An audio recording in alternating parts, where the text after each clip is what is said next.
My name is Robert Costas. I was born with a congenital heart condition, and it was a transposition of the greater arteries. I was born a blue baby. The cure for that was to put in a pacemaker that basically gives you the little tiny bit of an electrical charge to keep you for an elevated pulse. I went in, everything was great, no complications. They stitched me up. Everything seemed to be normal for the first week. Instead of shrinking, it just kept on expanding and expanding.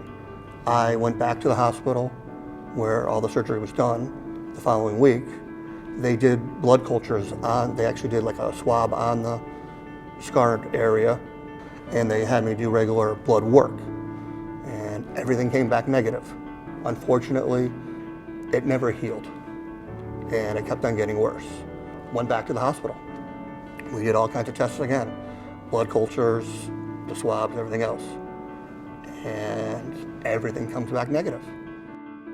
What would happen is in the evenings, especially, I would develop night sweats where, the bed when I woke up was literally saturated. And then I would also get into a little bit of a shaking spell.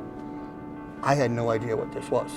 I called, and actually my regular family doctor told the lady what was going on, and that nurse said, "You have endocarditis."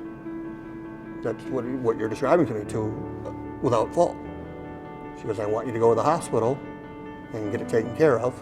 And when they did that test, they saw the infection that was actually on the device in the lead itself. And they knew for sure what was happening, and that's when Dr. Clancy comes in.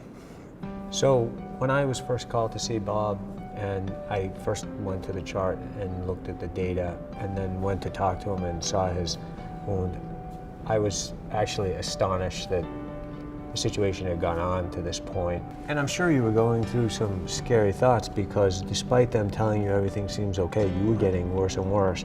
And to go to the hospital and to talk to people and go, well, yes, it may look worse, but again, everything's coming back negative. At the same time, it's your body, and you're just seeing this wound opening more and more. It gets a little disconcerting, to say the least. The key thing here is education and empowering the patients with the knowledge to know themselves that what they're hearing isn't the right course of action, especially for someone like Bob.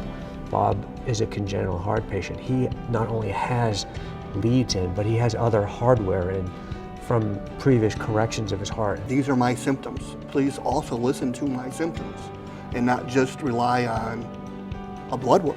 I can't emphasize enough to, for lack of better words, ask the tough questions. I'm also one of those that believe things happen for a reason. So maybe this happened to me so that it won't happen to somebody else.